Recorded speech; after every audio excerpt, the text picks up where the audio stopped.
So guys let's start a new chapter chapter number 8। ये chapter काफ़ी बड़ा है बट सीबीएसई ने इसमें काफ़ी पोर्शन एनर्जी का पोर्शन पावर का पोर्शन काट दिया है। So we are not going do that. पहले आपको बता देता हूँ कि क्या क्या कटा हुआ है ताकि आपको पहले से पता लग जाए। ये सारा कुछ करना है। We don't have to do this energy this portion and this portion. तो ये काफ़ी बड़ा पोर्शन आपका कट गया। आज मैं इतना पोर्शन करा दूंगा कल की वीडियो में, फिर ये पोर्शन करके 2 दिन में चैप्टर खत्म। एंड बाकी जो 2 रिमेनिंग चैप्टर है वो फटाफट से होने वाले हैं क्योंकि बहुत छोटे छोटे हैं। तो this week your syllabus will be finished and from next week will be starting online classes and offline classes both. जो दूर के बच्चे हैं वो ऑनलाइन अटेंड कर सकते हैं एंड जो नियर बाय हैं they can come and attend the classes, जिसमें हम रिविजन्स करेंगे 10 ईयर्स सैम्पल पेपर्स वगैरह वगैरह। एंड साइड बाय साइड आपको 2 महीने में प्रिपेयर किया जाएगा ताकि आप लर्न कर लो सब कुछ। ठीक है, ओके। मीनिंग ऑफ इंफ्रास्ट्रक्चर, सबसे पहले हम मीनिंग ऑफ इंफ्रास्ट्रक्चर पढ़ेंगे। What do you mean by infrastructure? Government infrastructure पे खर्चा करती है। अब इंफ्रास्ट्रक्चर होता क्या है? गवर्नमेंट कुछ सर्विसेज और फैसिलिटीज़ देती है, activities services and facilities which are needed to provide. अपनी बुक साथ में खोल लीजिए और अपनी बुक से पढ़ते रहिए। Which are needed to provide different kinds of services in an economy. Government बहुत सारी सर्विसेज फैसिलिटीज़ वगैरह देती है जिससे हमको फ़ायदा मिलता है, जैसे रोड्स हो गया, डैम्स हो गए, हाईवेज हो गए, पुल हो गए, वाहिगुरु, ट्रेन्स हो गई, बहुत सारी ऐसी चीज़ें, स्कूल्स हो गए, कॉलेजेस हो गए, यूनिवर्सिटीज़ हो गई, हॉस्पिटल्स हो गए। ये सब कुछ इंफ्रास्ट्रक्चर में आता है। मेट्रो भी इंफ्रास्ट्रक्चर में आ जाती है। पुराने मॉन्यूमेंट्स को दोबारा से करना, जैसे आप चांदनी चौक में देख रहे हो, आप रीशेपिंग हो रही है, रीफर्बिश हो रहा है पूरा का पूरा, तो वो डेवलपमेंट इंफ्रास्ट्रक्चर में आती है। इंफ्रास्ट्रक्चर इंपॉर्टेंट क्यों है? किसी भी देश के लिए तरक्की करना इम्पॉर्टेंट है और इंफ्रास्ट्रक्चर उसका सबूत देता है। हमारे देश में आज से 20 साल पहले मॉल्स नहीं थे और कम्युनिटी सेंटर्स नहीं थे, मैकडी नहीं था, केएफसी नहीं था। तो ये इंफ्रास्ट्रक्चर में ही आता है। जब एफडीआई हुआ तो हमारे देश में बहुत सारे मॉल्स बने, हमारे देश की मेट्रो बनी, और मेट्रो खाली दिल्ली में नहीं, बहुत सारी कंट्री स्टेट्स में बनी। ट्रेन डाइवर्सिफाई हुई, उसके बाद ट्रेन अच्छी भी हुई, सड़कें भी अच्छी हुई, पेट्रोल पंप्स अच्छे बने, तो बिजली अच्छी हुई। ऐसी बहुत सारी चीज़ें होती हैं देश में जो इंफ्रास्ट्रक्चर में खर्चा करने से होती हैं और जो कि बहुत इंपॉर्टेंट होती है। अगर हम पैसे में हमारे पास पैसे पड़े हैं लेकिन उसको स्पेंड नहीं करते, अपने ऊपर स्पेंड नहीं करते, अपने घर के ऊपर एग्जांपल लेके दो, आपकी इनकम है, आपके पास पैसा आता है, सैलरी है, बट आपका रहने का स्टैंडर्ड ऑफ लिविंग बहुत लो है। क्यों? क्योंकि आप अपने ऊपर खर्चा नहीं करते, सारा जोड़ते रहते। तो कुछ खर्चा अपने ऊपर करना ज़रूरी है, अपने अच्छे कपड़े, अच्छी गाड़ी, अच्छा घर लेने के लिए अपनी, क्योंकि हम पैसा है तो अपनी फैसिलिटीज़ तो एंजॉय करें। तो ऐसे गवर्नमेंट के पास टैक्स आता है, गवर्नमेंट अपने सिटीजन्स को फैसिलिटीज़ देती है और जिससे देश की तरक्की भी होती है। तो इस चैप्टर में इंफ्रास्ट्रक्चर में क्या क्या क्या क्या आता है वो डिटेल में पढ़ा जाएगा। इंफ्रा मार्क नहीं करना, सिर्फ समझ लो। Infrastructure provides supporting services in the main areas of industrial and agriculture production, domestic and, हाँ तो ये मार्क करना पड़ेगा। इंफ्रास्ट्रक्चर कहाँ पे सपोर्टिंग सर्विसेज को हाईलाइट करेंगे? सपोर्टिंग सर्विस प्रोवाइड करता है कहाँ पर? इंडस्ट्री पे, एग्रीकल्चर पे, प्रोडक्शन पे, डोमेस्टिक एंड फॉरेन ट्रेड में, कॉमर्स क्या होता है? Services, insurance, banking, investment, shares वगैरह वगैरह वगैरह। ठीक है, इन सब चीज़ों में इंफ्रास्ट्रक्चर हेल्प करता है। नाउ इंफ्रास्ट्रक्चर सर्विसेज इंक्लूड क्या क्या आएगा आप खुद देख लो, मैंने बताया था, रोड, रेलवे, स्पोर्ट वगैरह वगैरह वगैरह, ये सब कुछ आता है। You can read it from your book. Educational system including schools and colleges भी आ गया, हेल्थ के बारे में आ गया, sanitation system which includes clean drinking water supply, sewer वगैरह जो हमारे घर में होते हैं ताकि गंदा पानी निकल जाए, साफ़ पानी आ जाए।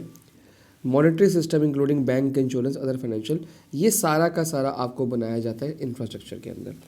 सम of this service have a direct impact on the working of system. सबका किसी चीज़ों का डायरेक्ट इम्पैक्ट है, जैसे रोड्स का, अगर रोड्स अच्छी होंगी, टेलीकम्युनिकेशन अच्छा होगा, तो हमको जो अपने गुड्स की, finished goods and raw material की डिलीवरी फास्ट हो जाएगी। जिससे फास्ट होगी तो फिर काम भी जल्दी ख़त्म होगा, तो जो कॉस्ट ऑफ प्रोडक्शन है, जो खर्चा है प्रोडक्शन का, वो कम होता जाएगा। ठीक है, एजुकेशन का डायरेक्ट कॉन्टैक्ट है इंफ्रास्ट्रक्चर से। स्कूल्स अच्छे होंगे तो लोग अच्छा पढ़ेंगे, ह्यूमन कैपिटल फॉर्मेशन अच्छी होगी, और अगर ह्यूमन कैपिटल फॉर्मेशन अच्छी होगी तो एम्प्लॉयमेंट की दिक्कत ख़त्म, पॉवर्टी की दिक्कत ख़त्म, बहुत सारी दिक्कतें ख़त्म हो जाती है।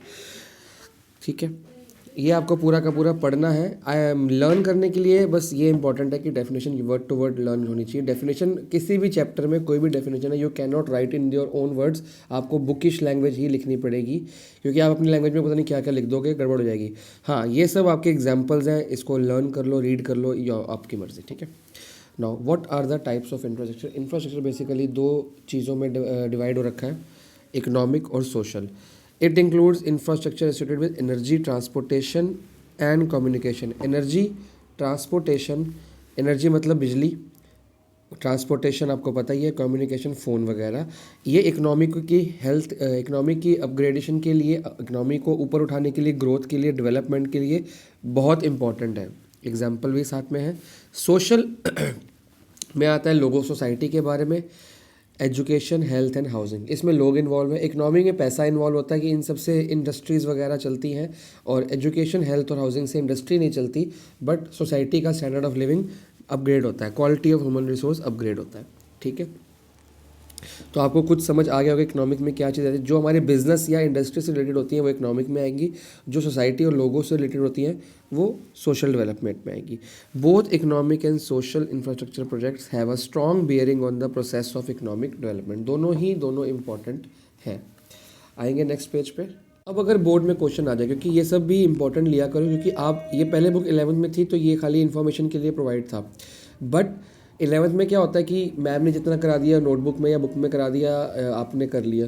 12th में कहीं से भी कुछ भी क्वेश्चन आ सकता है। अगर ये आपका आ जाए, इसको इंपॉर्टेंट मार्क कर लो, अगर ये आपका आ जाए कि why both economic and social infrastructure are crucial, या इसका घूम के आ जाएगा कि ओनली इकोनॉमिक इज क्रूशियल या only economic infrastructure is important in the country, social की जरूरत नहीं है, डिफेंड और रिफ्यूट, तो आप इसको रिफ्यूट करेंगे। रिफ्यूट मतलब डिसएग्री करेंगे कि नहीं जी, खाली इकोनॉमिक ज़रूरी नहीं है, बोथ सोशल एंड इकोनॉमिक ज़रूरी है। क्वेश्चन बेटा किसी भी लैंग्वेज में आ जाता है, आपको लर्न यहाँ से करना है, बट पीछे से प्रैक्टिस करनी है क्वेश्चन की कि कैसे कैसे क्वेश्चन आ रखे हैं। वही हम 10 ईयर करेंगे, वही हम सैम्पल पेपर्स करेंगे। Economic infrastructure improves productivity levels in productive sector such as industry, agriculture वगैरह वगैरह की प्रोडक्शन इंक्रीज़ करने में हेल्प करता है। अगर आपको बिजली सही टाइम पे मिल रही है खेतों के में पानी डालने के लिए, एक सेकेंड, हाँ, बिजली टाइम पे मिल रही है खेतों में पानी डालने के लिए, आपका जो फैक्ट्री है वो बिजली पे चलती है, बिजली नहीं, लाइट नहीं आएगी तो फैक्ट्री नहीं चलेगी। ट्रांसपोर्टेशन फैसिलिटी, गुड्स इधर उधर लेके जाने के लिए, कम्युनिकेशन, व्हाट्सएप, ईमेल, इंटरनेट वगैरह बहुत इंपॉर्टेंट है आज की डेट में। और आजकल सारा कुछ ऑनलाइन सर्विसेज हो गई हैं। इवन मैंने अगर भी गुड्स प्रोड्यूस किए हैं तो मैं उसको ऑनलाइन चेक करूँगा कि कहाँ पे सस्ते कहाँ पे महंगे बेच सकता हूँ। मैं ऑनलाइन चेक करके अपनी मार्केटिंग कर सकता हूँ। आप ऑनलाइन सामान मंगाते हैं घर पे, आपको पता है कि कम्युनिकेशन कितना इंपॉर्टेंट है। तो ये सब बिज़नेस के लिए बहुत इंपॉर्टेंट है। अगर ये इकोनॉमिक इंफ्रास्ट्रक्चर नहीं प्रोवाइड करती गवर्नमेंट तो ये सब कुछ ना होता। मान लो सड़कें ख़राब होती तो इधर उधर सामान पहुंचाने में बहुत दिन लग जाते, बहुत देर लग जाती।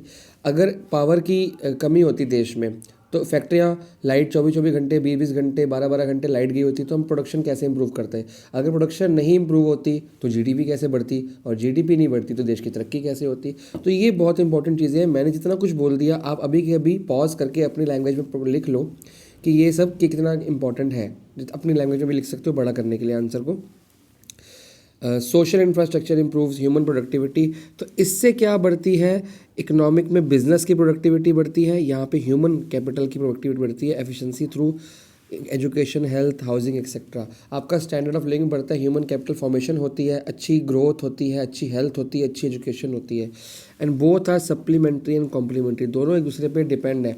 अगर एजुकेशन, हेल्थ और हाउसिंग अच्छी होगी ऑब्वियसली आप इंडस्ट्री अच्छी चला पाओगे, और अगर एनर्जी, ट्रांसपोर्ट, कम्युनिकेशन अच्छा होगा तो एजुकेशन, हेल्थ, हाउसिंग भी अच्छी होगी। स्कूल जाने के लिए सड़कें अच्छी हैं, स्कूल अच्छे हैं, और कम्युनिकेशन अच्छा है। आजकल कम्युनिकेशन अच्छा है तो ऑनलाइन क्लासेस ले पा रहे हैं हम। तो एक दूसरे पे डिपेंड है, कॉम्प्लीमेंट्री, एक दूसरे पे डिपेंड है। ठीक है,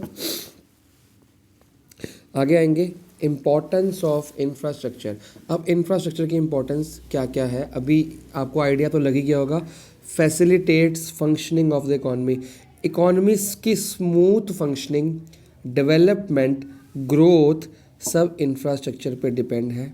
अगर इंफ्रास्ट्रक्चर आपको अच्छा प्रोवाइड कर रहे हैं तो आपकी इकॉनमी अच्छी ग्रो हो जाएगी। कैसे, मान लो मैं किसान हूँ, मैं ग्रोथ कर रहा हूँ, फसल वगैरह बो रहा हूँ,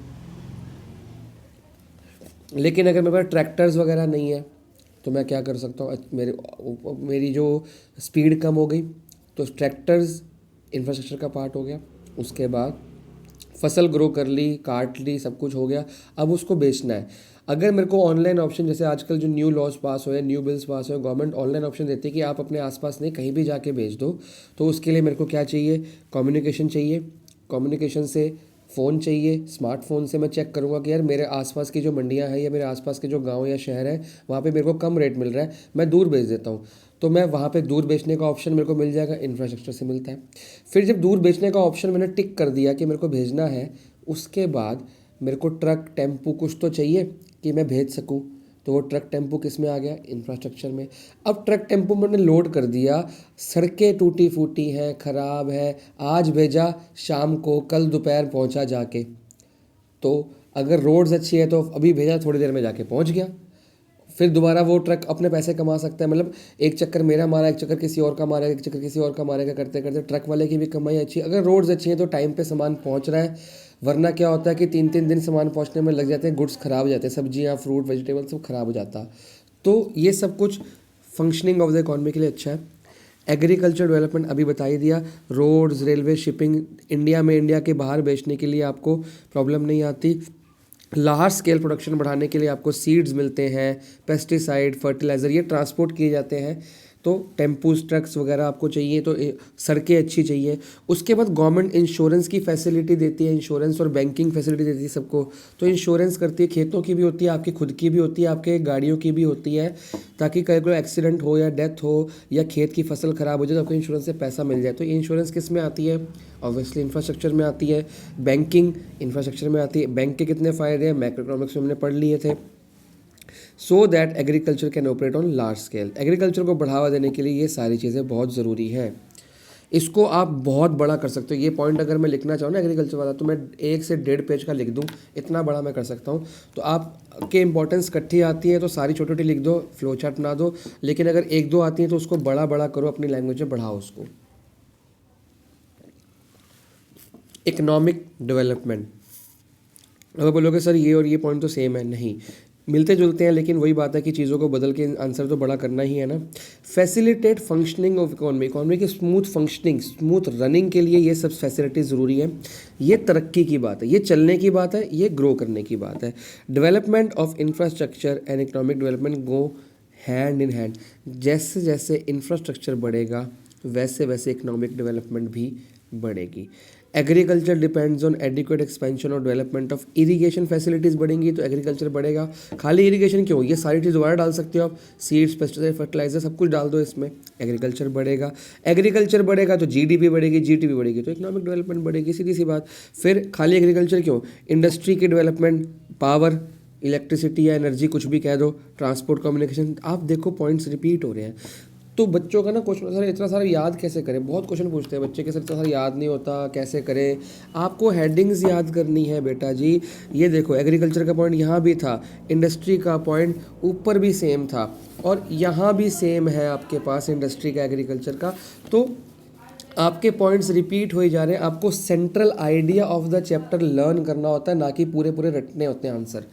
सेंट्रल आइडिया लर्न कर लो, फिर कैसा भी क्वेश्चन उठा के आए, आपको अगर हेडिंग्स याद है आप खुद आंसर बना के उसको सेट कर सकते हो। Infrastructure contributes to economic development of country both by increasing the productivity of factors of production, improving quality of life. खाली प्रोडक्टिविटी बढ़ाता नहीं है, और साथ साथ स्टैंडर्ड ऑफ लिविंग भी, ये भी 2 पॉइंट्स हम कर चुके हैं। प्रोडक्टिविटी का मतलब economic infrastructure, quality of life of people मतलब सोशल इंफ्रास्ट्रक्चर, ये पहले पढ़ चुके हैं। Better quality of life, well developed infrastructure leads to better quality of life. अभी क्या बोला, इम्प्रूविंग क्वालिटी ऑफ लाइफ, फिर से एक पॉइंट बना दिया उन्होंने एक्स्ट्रा, इसको आप बड़ा कर सकते हो। कैसे लाइफ इंप्रूव होगी, अरे आपको इंफ्रास्ट्रक्चर में एजुकेशन मिलेगा, हेल्थ मिलेगी, अच्छे हॉस्पिटल मिलेंगे, अच्छे घर मिलेंगे, सैनिटेशन मिलेगी, सीवर की फैसिलिटी, साफ़ सफाई की फैसिलिटी मिलेगी, अच्छा वाटर मिलेगा, रोड्स मिलेंगी। तो ये सब कुछ मिलेगा तो स्टैंडर्ड ऑफ लिविंग क्या इंप्रूव नहीं होगा। मॉल्स मिलेंगे आपको, घूमने फिरने की जगहें मिलेंगी आपको। तो ये सारा कुछ आप इसको जितना मर्जी बड़ा कर सकते हो, एग्जाम्पल देके। अच्छा पीछे दिए हुए थे, ओके। तो अगर हमने खुद बना के लिख लिए सोच के, तो आप भी तो खुद बना के सोच के लिख सकते हो। तो अब जो मैंने सोचा देखो वही आ गया। मैंने तो मेरे को पता भी नहीं था, पीछे लिखा है कि नई बुक है इस बार। इम्प्रूवमेंट्स इन वाटर सप्लाई पीछे लिखा था, सैनिटेशन पीछे लिखा था। तो अगर मेरे माइंड में ये सब बातें आ गई तो आपको अगर सेंट्रल मीनिंग पता है चैप्टर का तो उससे आपका पता लग जाएगा कि सर लिखना क्या है। बच्चे बड़े कंफ्यूज, बड़े ब्लैंक, सर इसमें क्या लिखे। अरे बेटर क्वालिटी ऑफ लाइफ खुद सोचो, खुद लिखो। देखो सैनिटेशन होगी तो सफाई होगी तो बीमारियां कम लगेंगी, बीमारियां कम लगेंगी तो हमारी स्टैंडर्ड ऑफ लाइफ अच्छा होगा, हम अच्छी ज़िंदगी जिएंगे। ट्रांसपोर्ट अच्छा होगा, कम्युनिकेशन अच्छा होगा, मॉल्स होंगे, सड़कें होंगी, एयरपोर्ट्स होंगे, शिपिंग पोर्ट्स होंगे, ट्रेन्स होंगी, सब कुछ होगा। पॉल्यूशन कम होना चाहिए। Safety hazards connected to transport also affect morbidity particular densely populated area. तो इसको आप खुद रीड कर लेना। अब इंफ्रास्ट्रक्चर एम्प्लॉयमेंट कैसे, दो तरीके से देता है। पहला तरीका है, देखो ये ना पढ़ने से पहले खुद सोच लिया करो। एम्प्लॉयमेंट, यार एम्प्लॉयमेंट कैसे देगा, सोचो। अगर आपको हेडिंग याद है, एम्प्लॉयमेंट कैसे देगा। अब आप 12th में आ गए हो। एम्प्लॉयमेंट देगा इंफ्रास्ट्रक्चर बनाने के लिए। देखो पहली तो फर्स्ट एम्प्लॉयमेंट देगा इंफ्रास्ट्रक्चर को बनाने के लिए। रोड्स बनेंगी, डैम्स बनेंगे, एयरपोर्ट्स बनेंगे, स्कूल बनेंगे, कॉलेज बनेंगे। मज़दूर लगेंगे बनाने में, लेबर लगेगी बनाने में, बेरोज़गारी ख़त्म। ट्रांसपोर्टेशन होगी, रॉ मटेरियल्स की फिनिश गुड्स इधर से उधर, उधर से उधर, ट्रांसपोर्टर्स को काम मिला। और फिर बैंकिंग से वो लोग कर्जा भी लेंगे, लोन्स भी लेंगे, बैंकिंग को काम मिला। लोग इंश्योरेंस भी ज़्यादा कराएंगे, इंश्योरेंस भी ज़्यादा होगी, सर्विस सेक्टर को भी काम मिला। तो अगर इंफ्रास्ट्रक्चर में देश में कुछ चीज़ें बन रही हैं तो सब कुछ घूम जाता है। अच्छा, अगर रोड बन रही है, पुल बन रहा है, हॉस्पिटल बन रहा है तो सरिया चाहिए, सीमेंट चाहिए, तो फैक्ट्रीज़ को भी तो काम मिला। रॉ मटेरियल तो फैक्ट्री से मिलेगा आपको। लोहे के टूल्स, लोहे के इक्विपमेंट्स, लोहे की मशीनरियाँ, फिटिंग इक्विपमेंट्स वगैरह वगैरह, तो इंडस्ट्री भी डेवलपमेंट होगी। तो इंफ्रास्ट्रक्चर से क्या, अब दिल्ली मेट्रो बन रही थी ना, जहाँ जहाँ मेट्रो के स्टेशन एंड मेट्रो लाइंस डल रही थी दिल्ली में, वहाँ फैक्ट्रीज खुल गई थी आसपास नियर बाय एरिया में। और उन फैक्ट्रीज़ को काम मिलना शुरू हो गया। मेट्रो की ट्रेन को की जो लाइंस हैं उनको पॉलिश करने का, उनके टूल्स, छोटे छोटे टूल्स बहुत सारे थे, उनको पॉलिश करने का, उनको क्रोम करने का और उनको फिट करने का, उनकी मशीनरीज बनाने का दिन रात मेट्रो का काम चल रहा था। तो उसमें बहुत लोगों को काम मिला, आज भी मिल रहा है। तो जब भी कोई इंफ्रास्ट्रक्चर बन रहा होता है, बनते टाइम देश में तरक्की, एम्प्लॉयमेंट की दिक्कत ख़त्म होती है। अब सेकंड, ये तो फर्स्ट हो गया कि इंफ्रास्ट्रक्चर बनाने में एम्प्लॉयमेंट ग्रोथ होती है। जब बन गया तो भी तो एम्प्लॉयमेंट ग्रोथ होगी, नई फैक्ट्रियाँ खुलेंगी, लोग ट्रांसपोर्ट इजीली भेज पाएंगे, लोग अपनी नई नई फैक्ट्रीज़ लगाएंगे। जहाँ जहाँ इंफ्रास्ट्रक्चर बन जाएगा वहाँ वहाँ नई नई फैक्ट्रीज़ लगेंगी, वहाँ गांव और शहरों की तरक्की होगी, तो वहाँ भी लोग जो आसपास रहते हैं उनको भी काम मिलेगा। तो इंफ्रास्ट्रक्चर बनाते टाइम भी बेरोज़गारी ख़त्म की जाती है। इंफ्रास्ट्रक्चर बनने के बाद तरक्की जो होती है उसमें नई एम्प्लॉयमेंट अपॉर्चुनिटीज़ जनरेट होती हैं। क्योंकि अब मान लो कोई शहर बहुत पीछे था, उसमें इंफ्रास्ट्रक्चर बनना शुरू हुआ तो वहाँ नए नए लोग रहने के लिए आएंगे, उनको काम मिलना शुरू होएगा। लोग बैंकों में काम करने के जॉब्स वाले भी आएंगे, और जैसे नोएडा गुड़गांव को आप देख सकते हो, तो जॉब्स वाले भी आएंगे, इंडस्ट्रीज़ वाले भी आएंगे, तो लोगों को एम्प्लॉयमेंट जनरेट होगी।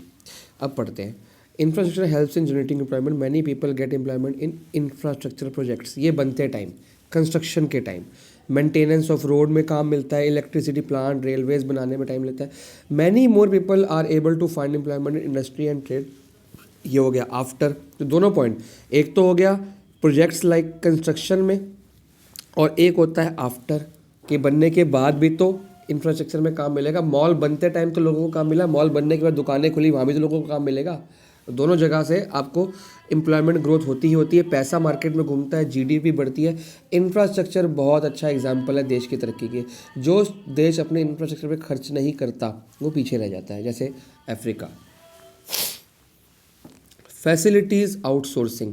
अब जब इंफ्रास्ट्रक्चर हम बनाते हैं, हम बहुत सारी फैसिलिटीज़ आउटसोर्स मतलब खुद ना करके किसी और से करवा लेना।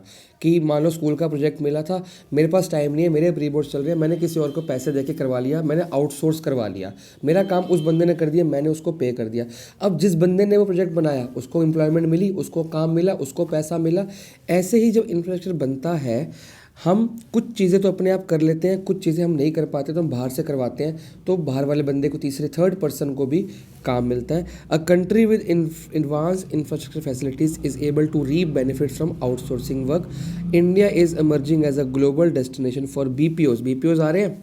Now what is the full form of BPOs? Business process outsourcing. Business process outsourcing. Outsource मतलब अमेरिका के लोग, कनाडा के लोग, ऑस्ट्रेलिया के लोग जो वहाँ पे कोई सामान बेचना चाहते हैं, वो वहाँ पे कस्टमर केयर ना खोल के इंडिया में आके बीपीओस कॉल सेंटर्स खोल रहे हैं, क्योंकि इंडिया में एम्प्लॉयमेंट सस्ती मिलती है उनको। वो सोचते हैं कि यहाँ पे लोग अच्छे सस्ते में पे हो जाते हैं, तो वो वहाँ पे बैठे हुए हैं और यहाँ पे पे कर रहे हैं। हम लोग को काम मिल रहा है यार, हमको बैठे बैठे कॉल सेंटर पे फ़ोन पे बात करके चीज़ें बेचनी है और कस्टमर को सेटिस्फाई करना है, हमारा काम ख़त्म। वो लोग अपने प्रोडक्ट्स के लिए यहाँ पे सेटिस्फाई करा रहे हैं, उन्होंने यहाँ पे बीपीओस खोले, वो यहाँ पे आउटसोर्स करा रहे हैं। मतलब वो जो खुद काम कर सकते थे वो खुद नहीं करके हमसे करवा रहे हैं, अपनी स्टाफ या अपने लोगों को ना एम्प्लॉय करके हमारे जो वेल इंग्लिश स्पोकन लोग होते हैं उनको एम्प्लॉय करते हैं आउटसोर्स, हमसे काम कर, कस्टमर केयर जो है वो हमसे खुलवा रहे हैं। तो वो इंडिया के बाहर के लोग अगर इंडिया में आउटसोर्सिंग करेंगे, इंडिया से काम करवाएंगे, तो हमारे लोगों को कॉल सेंटर्स वगैरह लिखा हुआ आईटी वगैरह में जॉब्स मिलेंगी। तो इस तरह से मैंने आपको बताया, जो थर्ड पर्सन काम आपका करके देगा उसको एम्प्लॉयमेंट मिल रही है। तो बाहर की कंट्रीज़ इंडिया में इन्वेस्ट कर रही है, इंडिया में आउटसोर्सिंग कर रही है कि हाँ, इंडिया से कुछ काम करवा लो। अब जब इंडिया ने मिशन मंगल में जब किया था तो हमारा सबसे सस्ता पड़ा था, तो सबसे सस्ता पड़ने के बाद नासा ने और बहुत सारी जो वर्ल्ड की कंट्रीज़ हैं वो इंडिया को आउटसोर्सिंग कर रही है कि हमारा ये प्रोजेक्ट भी आप करके दो, हमारा ये मून का प्रोजेक्ट, ये मार्स का प्रोजेक्ट, ये वीनस का प्रोजेक्ट वगैरह वगैरह, ये आप करके दो, आपने बहुत सस्ते उस पर कर दिया था, तो हमको काम मिलेगा, हमारे लोगों को काम मिलेगा। तो ये पॉइंट्स एक एक बार दोबारा पढ़ने हैं आपने। इस वीडियो को अभी पॉज कर दो, एक एक बार दोबारा से रीड कर लो। कोई पॉइंट नहीं समझ आया मेरे को टेक्स्ट कर दो या मैसेज कर दो व्हाट्सएप कर पे, तो मैं आपको कॉल करके या आपको टाइम दे के समझा दूँगा। इसके बाद डाटा है। डाटा इतनी ज़्यादा मैंने आपको बता रखा है, ये डाटा जिस बंदे ने बुक बनाई उसको भी नहीं याद होता। ये डाटा प्राइमरी और सेकेंडरी सोर्सेज से कलेक्ट करके यहाँ पे छापा जाता है। अब हमने डाटा में लर्न नंबर्स नहीं करने, हमने याद करना है कि क्या ज़्यादा है, क्या कम है, क्या बहुत कम है, क्या बहुत ज़्यादा है। बस अगर नंबर याद हो गए तो गुड, वरना इतना। दूसरी बात, पीछे MCQs हॉट्स में जो डाटा का परसेंटेज दी होगी वो ज़रूर याद कर लेना, क्योंकि वो इंपॉर्टेंट होगी। चौथी बात, आपको एग्ज़ाम में ऐसा डाटा दिया जाएगा, जिस बच्चे ने इकोनॉमिक्स का नया सैम्पल पेपर जो CBSE ने लेटेस्ट इशू किया है वो देखा हो, उसमें क्वेश्चन है ऐसा ऐसा डाटा बना हुआ आ गया, इसके ऊपर बेस्ड क्वेश्चन है। जैसे इंडिया कौन से नंबर पे है, तो हम बोलेंगे जी इंडिया 3rd नंबर पे है in the improve source of water वगैरह में। सैनिटेशन में कौन से नंबर में, तो आप इसमें कैलकुलेट करो कि ऊपर से असेंडिंग से डिसेंडिंग जाओ वगैरह वगैरह। यह पूछा जाएगा कि इंडिया इतना आगे क्यों है। अब इंडिया इतने आगे क्यों है या इंडिया इतने आगे क्यों होना चाहिए, तो आप प्रोवाइड कर दो इंपॉर्टेंस ऑफ इंफ्रास्ट्रक्चर, उसमें ये वाले पॉइंट। मतलब इस डाटा पे कुछ क्वेश्चन आएंगे, डाटा दिया होगा और उन क्वेश्चन का आंसर आपका ये होगा, ये जो आपने मार्क किया है। ऐसे क्वेश्चंस आपको एग्ज़ाम में प्रोवाइड किए जाएंगे। तो थोड़ा सा इसमें समझ लेते हैं कोई चीज़ इंपॉर्टेंट है कि नहीं। हमारे देश में इंफ्रास्ट्रक्चर की स्टेट कैसी है। अगर ये क्वेश्चन आता है तो थोड़े से आपको आंसर देने हैं कि विदाउट डाटा यूजिंग आप क्या क्या कर सकते हो। कि अर्लियर, ये पहला पॉइंट बना रहा हूँ मैं, अर्लियर सबसे पहले government was solely responsible for developing infrastructure, ये पहला पॉइंट। सेकेंड पॉइंट यहाँ से बनाओ, due to inadequacy of government investment infrastructure, government investment नहीं कर पाई पुराने ज़माने में, तो प्राइवेट एंड जॉइंट सेक्टर ने इकट्ठे मिलके, पब्लिक सेक्टर मतलब गवर्नमेंट के साथ इकट्ठे मिलके starting playing vital role in infrastructure development. ये आपका सेकंड पॉइंट हो गया। जैसे मार्क कर रहा हूँ वैसे के वैसे मार्क करेंगे जी। A majority of our people live in rural India despite so much technical progress in world, rural women still use biofuels. अब यहाँ से मार्क करेंगे थर्ड पॉइंट, इतनी टेक्निकल प्रोग्रेस अपग्रेडेशन हो चुकी है वर्ल्ड में, फिर भी हमारी रूरल वुमेन जो गांव की वुमेन है स्टिल यूजिंग बायोफ्यूल्स, मतलब बायोगैस वगैरह, काऊ डंग, उपले, इनसे जो बायोगैस बनती है, और क्रॉप रेजिड्यू जो प्लांट्स और एनिमल्स के डेड रिमेन्स होते हैं उससे बायोगैस बनाई जाती है। हमने साइंस में 10th में पढ़ा था। डंग, फ्यूल एक्सेट्रा या लकड़ी पे अपने आप को डिपेंड करती है एनर्जी रिक्वायरमेंट्स, मतलब चूल्हे में रोटी बनाने के लिए गैस की ज़रूरत पड़ती है, तो वो लकड़ी, काउडंग, उपले और जो बायोगैस इस पर डिपेंड करती है। About 90% of rural house hold use biofuels for cooking. ये आपका थर्ड पॉइंट हुआ जी, यहाँ तक, यहाँ से लेके यहाँ तक। इसमें गांव की हालत बताई गई है। Rural people have to travel long distances, ये चौथा पॉइंट कर दिया सर हमने। तो जैसे मार्क करो वैसे का वैसे करो। This is your fourth point. हाँ जी, rural people have to travel long distances to fetch fuel, water and other basic needs as per census. इतने अभी 56% याद होता है तो कर लो, नहीं तो कोई दिक्कत नहीं है। है इलेक्ट्रिसिटी कनेक्शन, कि इनको बहुत दूर तक जाना पड़ता है करने के लिए, और 56% रूरल है इलेक्ट्रिसिटी कनेक्शन बहुत कम लोगों को है। ये सिर्फ पढ़ना है आपने, बाकी लिख सकते हो।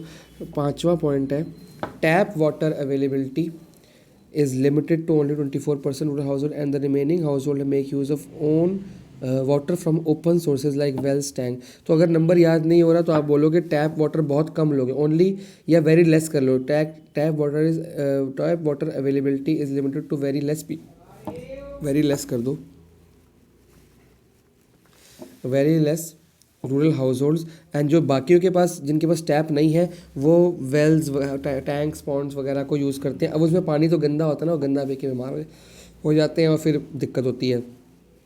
Access to improve sanitation in rural areas वो भी लेस है। इसको 5वां पॉइंट यहाँ पे ख़त्म कर दो और 6ठा पॉइंट यहाँ से बनाओ।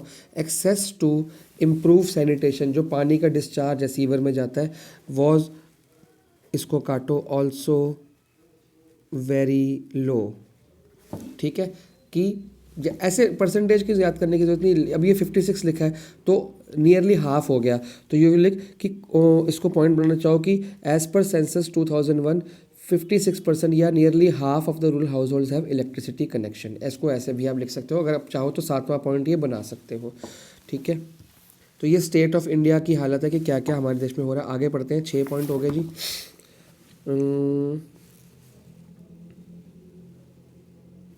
अच्छा, 7वां पॉइंट ये हो गया जी आपका, India invest very less on infrastructure so India needs to boost infrastructure investment. अभी करने की जरूरत है। Unless proper development investment it is like to act as a severe constraint in economic development. ये 8वां पॉइंट बना लो।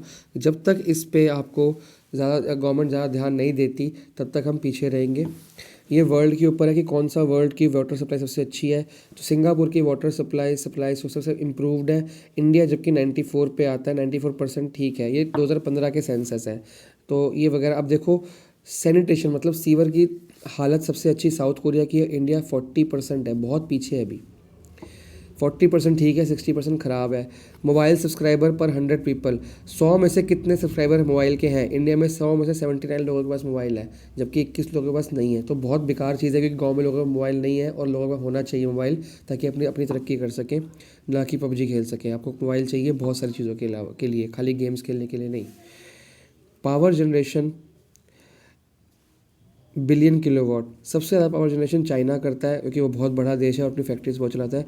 अब इंडिया चाइना के बराबर ही लगभग पड़ता है, थोड़ा सा ही छोटा है, पर इंडिया की देखो चाइना कहाँ पे और इंडिया कहाँ पे है, कि पावर इतनी जनरेट करता है। इंडिया को भी और जनरेट करने की ज़रूरत है। ये आपको कुछ नहीं याद करना, जैसे आपको एक्सप्लेन करने के लिए वैसे ही मैं बता रहा हूँ। Infrastructure requirements change with development level of countries. तो ये आपका क्वेश्चन आ सकता है कि जैसे जैसे देश की तरक्की होती है क्या इंफ्रास्ट्रक्चर की रिक्वायरमेंट चेंज होती है? बिल्कुल।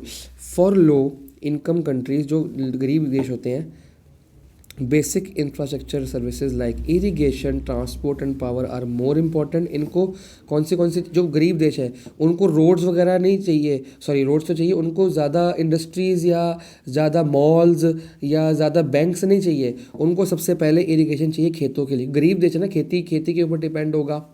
इरिगेशन फैसिलिटीज़ चाहिए कि खेतों में पानी जल्दी और आराम से पहुंच जाए।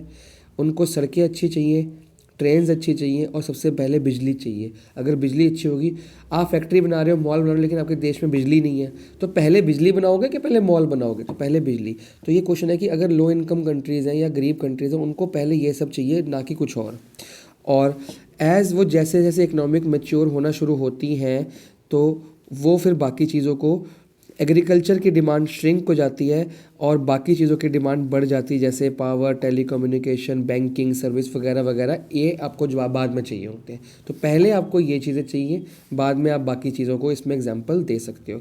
इसके बाद ये पॉइंट आप अपनी बुक में काट दो। मैं अपनी बुक में नहीं काट सकता क्योंकि मेरे को आगे भी पढ़ाना है नेक्स्ट ईयर। तो ये आपका कटा हुआ है topic, cut this topic energy वाला, ये काट दो। ये पूरा पेज काट दो, ये पूरा पेज काट दो, ये भी पूरा पेज काट दो। कंजम्पशन वाला टॉपिक 8.6 भी पूरा काट दो। पावर इलेक्ट्रिसिटी भी पूरा काट दो। एक मिनट, पावर को चेक कर लेते हैं काटना है कि नहीं काटना। हाँ, एनर्जी के अंदर ही आ जाएगा पावर भी। तो पावर में अभी कंफर्म नहीं हूँ, आप एनर्जी तो काटो, पावर अगर काटना होगा तो मैं आपको खुद बताऊंगा नेक्स्ट क्लास में। एक बार मैं कंफर्म कर लूँ, ये ना हम फालतू चीज़ें काट दें और गड़बड़ हो जाए, ठीक है। तो एनर्जी तो पक्का कटा ही कटा है, पावर मैं एक बार चेक कर लूँगा। सो मिलते हैं कल की क्लास में। कल फिर कॉन्स्टेंट बैक टू बैक अब 3-4 दिन वीडियोज़ आएंगी, पीछे पूरा हफ्ता ढंग से आ नहीं पाई, अब 3-4 दिन रेगुलर आएंगी ताकि सिलेबस कवर अप हो जाए।